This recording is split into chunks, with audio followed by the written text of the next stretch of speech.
Tes. Bismillahirrahmanirrahim. Assalamualaikum warahmatullahi wabarakatuh. Alhamdulillahirabbil alamin. Nahmaduhu wa nasta'inuhu wa nastahdihi wa natubu ilayhi an jami'i dhunubina wa khatayana. Allahumma shalli wa sallim wa barik ala nabiyyina wa habibina sayyidina Muhammadin wa ala alihi wa ashabihi wa man tabi'ahum bi ihsanin ila yaumiddin. Qala Allah Ta'ala fil Qur'anil Karim, a'udzu billahi minasyaitonir rajim. Ya ayyuhalladzina amanu kutiba 'alaikumus syiyam kama kutiba 'alal ladzina min qablikum la'allakum tattaqun. Wahai orang-orang yang beriman, diwajibkan atas kalian berpuasa sebagaimana telah diwajibkan atas umat sebelum kalian agar kalian bertakwa.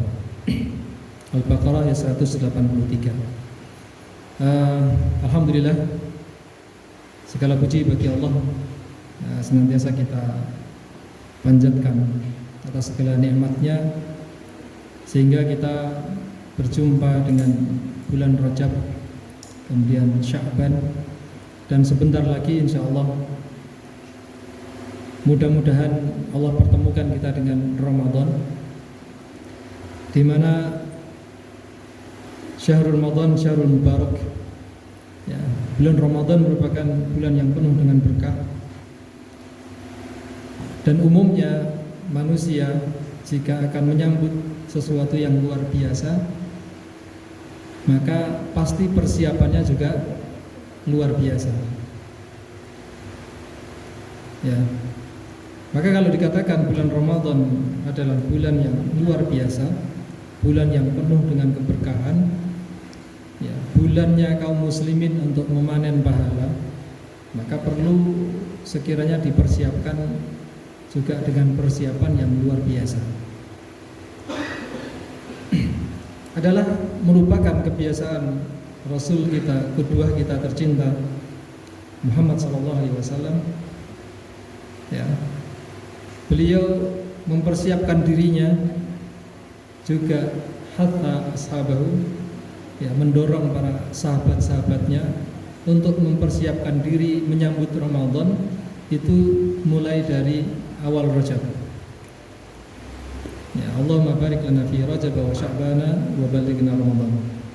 Ya Allah, berkahilah kami di bulan Rajab, Sya'ban, dan pertemukan kami dengan bulan Ramadan.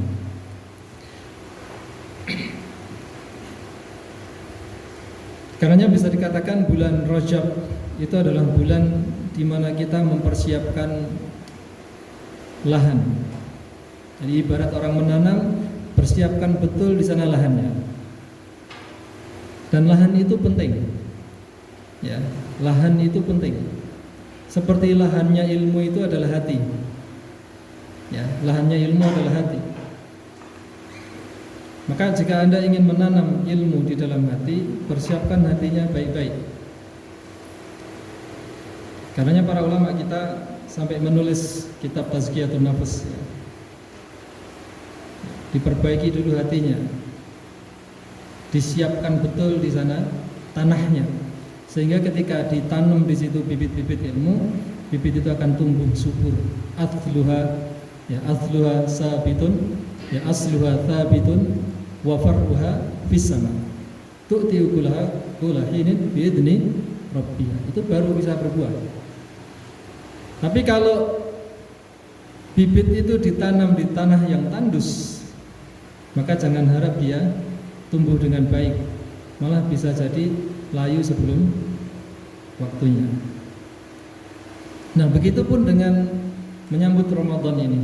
Jika kita persiapkan di bulan Rajab ini bibit-bibit amal soleh itu dengan baik, ya,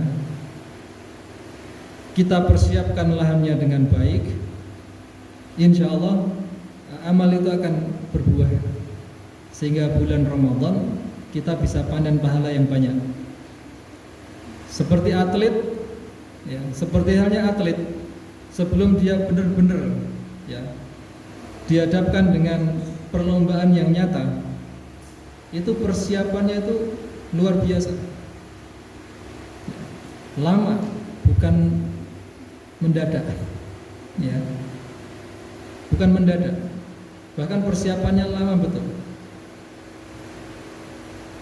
Sehingga ketika benar-benar telah memasuki di sana kancah perlombaan itu, dia melakukannya dengan mudah.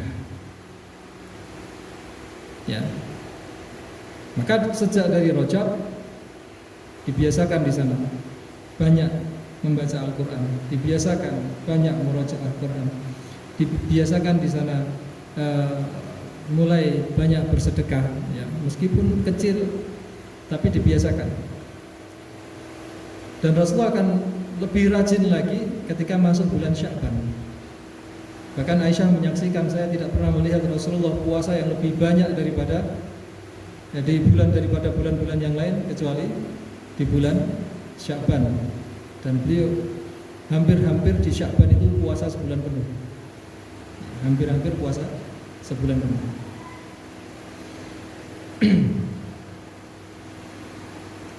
Nah, bagaimana di sana puasa yang dilakukan Rasulullah SAW? Tentunya dengan memperbanyak puasa-puasa sunnah, ya, puasa Senin Kemisnya atau puasa Daudnya, ya kan? Maka ini dilatih dulu fisiknya, ditempa ruhiyahnya mulai dari bulan Rajab. Makin mendekati Ramadan makin diperbanyak, sehingga begitu masuk Ramadan orang itu sudah terbiasa. Ala bisa karena biasa. Maka supaya bisa nanti Ramadan itu berdiri tahajud 1 juz, dibiasakan dari sebelum Ramadan. Supaya bisa nanti Ramadan itu ya, puasa dengan baik, emosionalnya bisa terkontrol dengan baik, dibiasakan dari sebelum Ramadan. Maka disinilah materi yang akan kita sampaikan pada kesempatan kali ini, karena memang sebentar lagi kurang lebih 21 hari lagi ya, 21 hari lagi kita akan berjumpa dengan Ramadan. Maka waktu yang tepat untuk kita sampaikan materi pembekalan Ramadan. Ya, mengapa kita harus berpuasa ya? Kita sadari keselamatan manusia itu bergantung pada apa yang diantara dua bibir ini, ya, lisan itu, dan apa yang diantara dua paha itu. Jadi lisan atas dan lisan bawah itu harus dikontrol. Maka sampai Rasulullah SAW, siapa yang dapat menjamin padaku apa yang ma baina lihyaihi wa baina fakhidaihi admanu lahul jannah. Siapa yang dapat menjamin untukku apa yang diantara dua bibirnya itu, ya, apa yang antara dua jenggotnya, apa nalihnya itu, jenggot itu, maksudnya jenggot dan kumis itu. Mulutnya maksudnya, apa ya, bisa menjamin mulutnya, bisa menjamin mulut bawahnya, admanu lahul jannah, saya jamin untuknya surga. Maka diantara tujuan daripada disyariatkannya puasa itu, ya, adalah untuk keselamatan manusia itu sendiri. Karena inti dari puasa itu adalah mewujudkan ketakwaan. Dari jalan mana? Di manage di sana, yang diantara kumis dan jenggot itu, di manage lisannya, di manage kemaluannya. Yang dua-duanya itu adalah sumber kerusakan manusia. Maka kalau zaman semakin rusak, manusia itu syarafuhum mata'uhum, himmatuhum butunuhum, kiblatuhum nisa'uhum, dinuhum dananirhum wa tarahimuhum, maka disitulah perlu dikontrol. Ya. Kalau sudah makan-makan enak itu kayaknya orang the have, ya kan? Hobinya adalah wisata kuliner, ya kan? Semua makanan enak dilahap, akhirnya nggak terkontrol, kena gula. Yang jadi himmahnya butuh urusan perutnya, ya. Urusan syahwat, kiblatuhum nisa'uhum. Ya. Nah, maka pengertian puasa, ya, itu adalah al-imsak atau menahan. Menahan dari apa? Supaya nggak terjerumus ke ini tadi. Maka istilahnya bukan hanya sekedar yang penting nggak makan nggak minum, ya. Istilah syar'inya adalah menahan dengan niat ibadah. Sama-sama nahannya, tapi kalau nggak disertai niat ibadah nggak jadi nilai apa, ya kan? Ada orang, karena saya tidak diberi gaji yang layak, ya, saya boikot, tidak makan 5 hari. Ya, niatnya apa niatnya? Niatnya supaya gajinya dinaikkan, kan begitu ya? Ada boikot itu. Sama-sama menahannya, tapi beda di sana nilainya. Yang satu nilainya karena urusan dunianya, yang satu karena memang niatnya ibadah. Apa yang ditahan dengan cara ibadah itu? Makannya, minumnya, dari menggauli istrinya, dari segala yang dapat membatalkan ya, puasa sejak dari terbitnya fajar hingga terbenamnya matahari.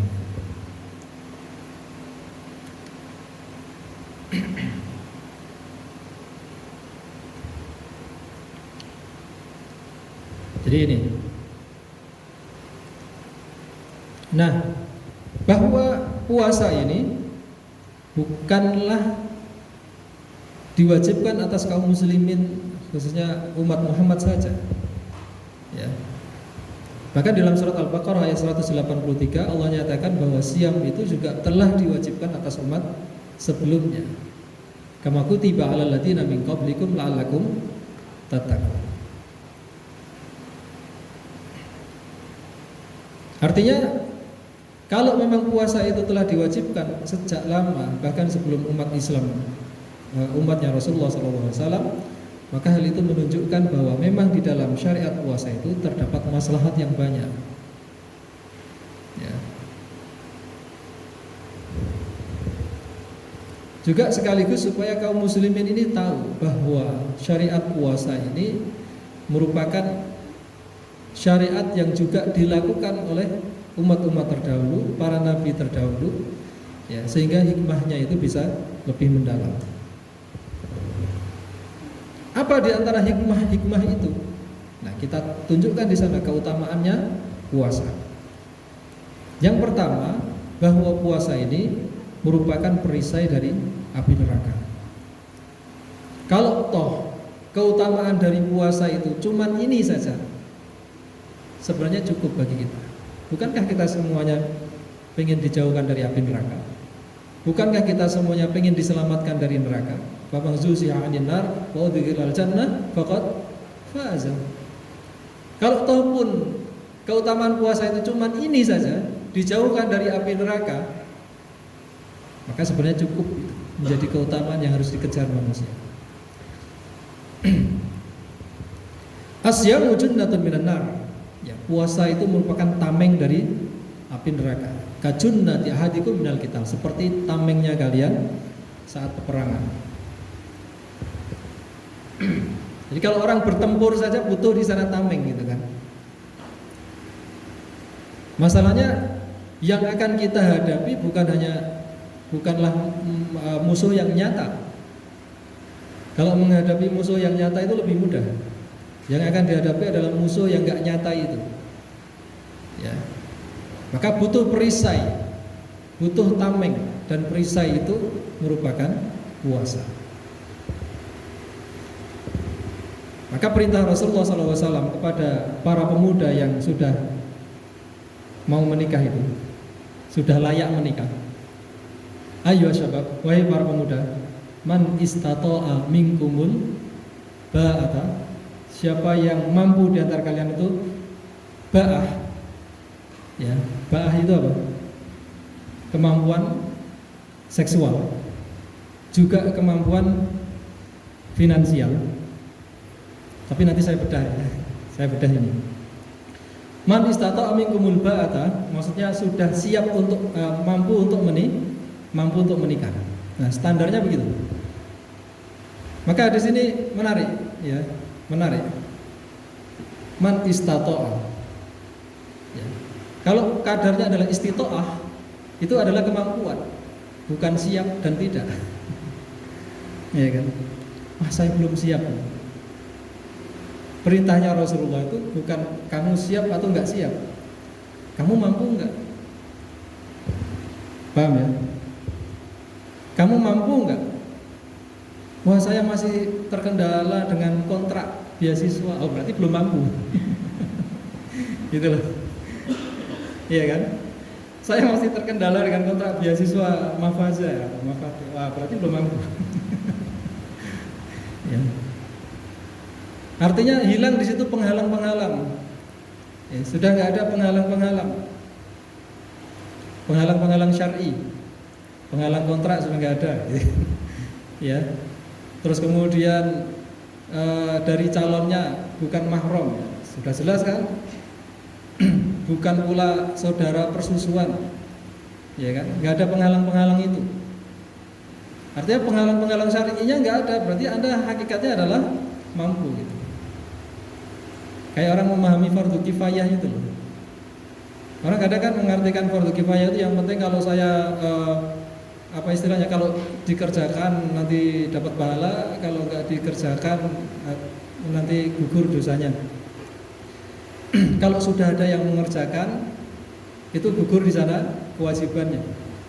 Tapi kalau nggak mengerjakan semuanya, jadi dosa semuanya. Nah, akhirnya orang memahami sholat jenazah, yang pasti sudah ada yang nyolatin. Terus kemudian dia nggak berangkat untuk nyolatkan jenazah. Kalau semua orang berpikir seperti itu, akhirnya nggak ada yang nyolatin jenazahnya. Maka kembalikan ke kafaah atau kemampuan, gitu kan? Maka kembali ke tadi. Man istata'a minkumul ba'ah falyatazawwaj. Yang mampu menikah, maka menikah. Fa innahu aghaddu lil basar, karena itu akan lebih menjaga pandangan, wa asanul faraj, dan juga akan lebih menjaga kemaluan. Fa illam yastati, kalau memang belum mampu, ya belum mampu, ya karena ada penghalang-penghalang tadi, mungkin memang sedang fokus di rosa atau belajar, ya, atau kontrak dan lain sebagainya. Fa illam yastati fa alaihi bis-shaum, maka hendaknya dia berpuasa. Fa innahu lahu wijaun, karena puasa itu akan menjadi tameng dirinya, perisainya. Dari apa? Dari letupan syahwat.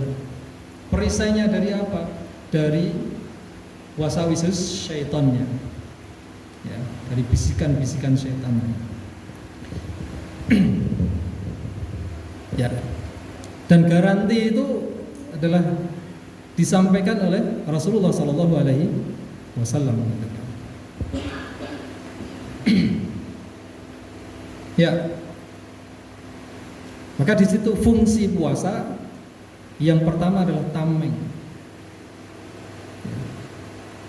Tameng dari api neraka, tameng dari letupan syahwat, tameng dari wasawisus syaitan, dan banyak sekali.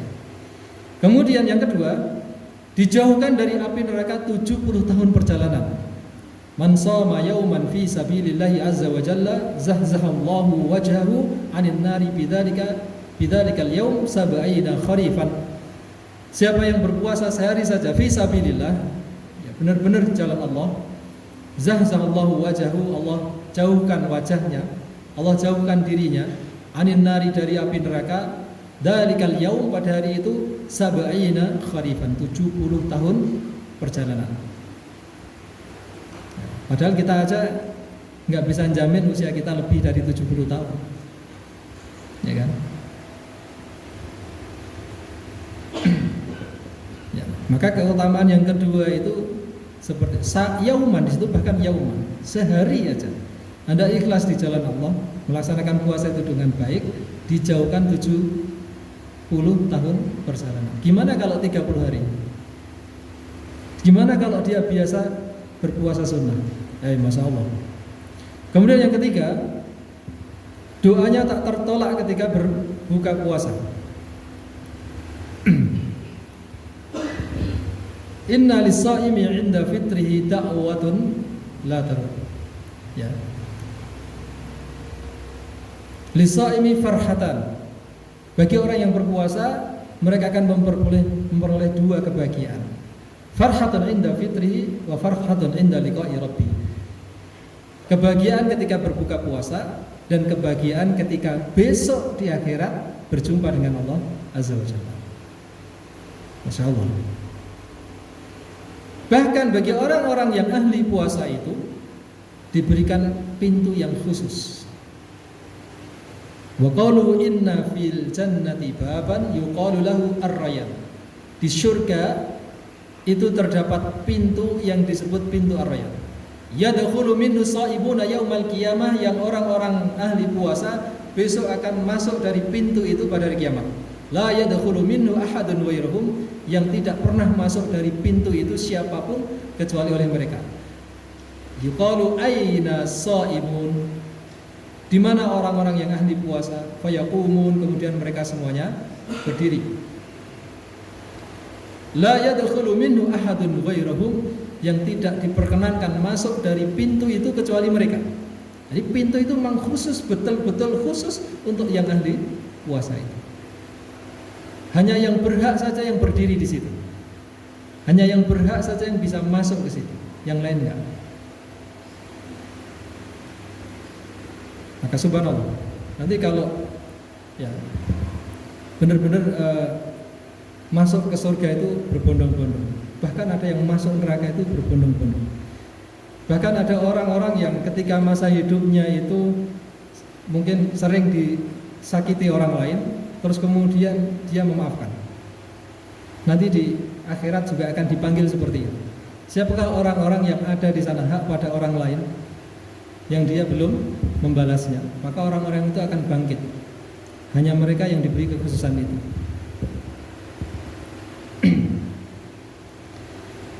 Begitu pula nanti yuqalu li sahibil Quran, akan dikatakan kepada ahlul Quran, Iqra wartaki waratil kama kunta turatil fid dunya fa inna manzilataka inda akhir ayatin taqra'uha.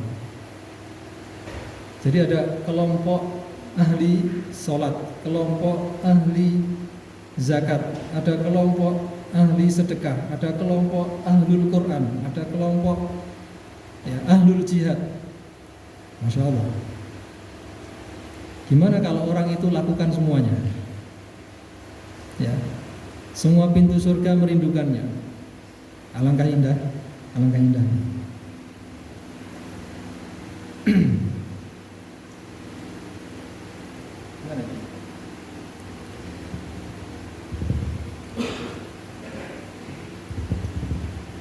Jadi bayangkan ketika pintu Ar-Rayyan itu memanggil para orang-orang yang ahli puasa.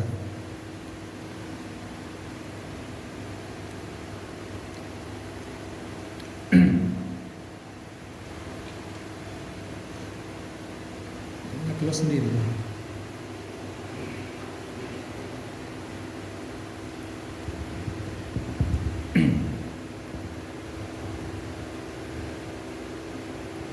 Maka di dalam hadis yang lain, asyamu junnah. Fa idza kana yawmu shawmi ahadikum fala yarfuth. Puasa itu adalah tameng. Maka jika salah seorang di antara kalian itu berpuasa, fala yarfuth, jangan berkata-kata keji. Maka di sini puasa itu juga memberikan pendidikan sosial. Bahkan sebenarnya kalau kita sadari, semua syariat Islam itu orientasinya lebih banyak kepada maslahah amah, ya, kemaslahatan sosial. Beneran. Salat. Untuk apa salat? Inna salata tanha 'anil fahsya'i wal munkar. Ya kan? Memang di situ ada maslahat pribadi, tapi ada maslahat yang jauh lebih besar, mencegah dari perbuatan keji dan mungkar. Puasa juga begitu, ya kan? Ini kenapa ini? Ya. Bisa ini enggak? Ngeheng.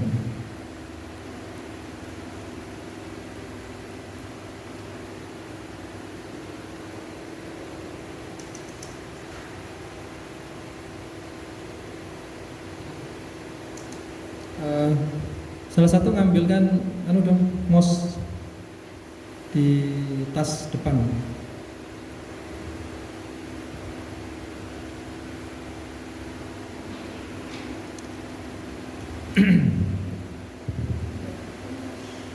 Maka dilarang fala yarfus, jangan berkata-kata keji, wala yafsuk, jangan berbuat kefasikan, ya, berbuat maksiat. Wala yajhal, jangan bertindak bodoh, ya, melakukan hal-hal yang enggak manfaat, ya, melakukan hal yang enggak manfaat. Min husnil islamil mar'i tarkuhu ma la ya'ni. Ya, kebagusan keislaman seorang itu meninggalkan apa yang enggak berfaedah bagi dirinya. Maka kalau di bulan Ramadan mestinya di sana menjadi bagian dari jalan untuk memperbanyak amal soleh, memperbanyak di sana pahala, ya, tidak dihabiskan waktu-waktunya untuk melakukan hal-hal yang bodoh gitu kan. Wala yajhal, jangan bertindak bodoh, ya, waktunya dihabiskan seharian nonton televisi dari pagi sampai sore nonton TV. Yang suka nge-game, ya main game gitu kan. Ya. Yang hobi ngerumpi dari pagi sampai sore, ya. Tapi hendaknya diisi dengan hal-hal yang mendatangkan atau menumbuhkan ketakwaan. Wala yajhal. Fa in sabahu ahadun aw satamahu aw qatalahu falyaqul inni imra'un shaimun. Bahkan kalau ada orang yang mencelanya, mencaci makinya atau mengancamnya, katakan kepadanya inni shaimun.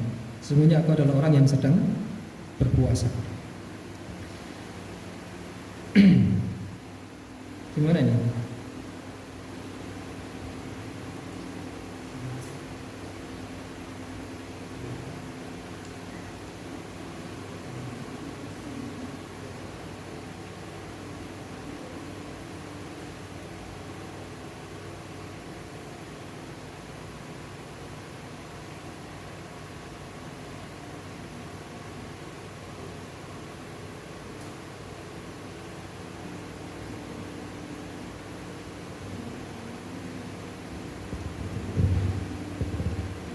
Loh, kok itu? Di tas depan.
Ya, jadi secara ruhiyah, ya, faedah puasa itu melatih kesabaran, kontrol diri, ketakwaan, ya. Secara sosial menjadikan umat ini teratur, ya, bersatu, cinta keadilan, cinta persamaan, yang membentuk karakter mukmin yang lembut dan cinta kebaikan serta amar ma'ruf nahi mungkar. Secara kesehatan, ya, membersihkan dari virus dan bakteri pembawa penyakit, ya.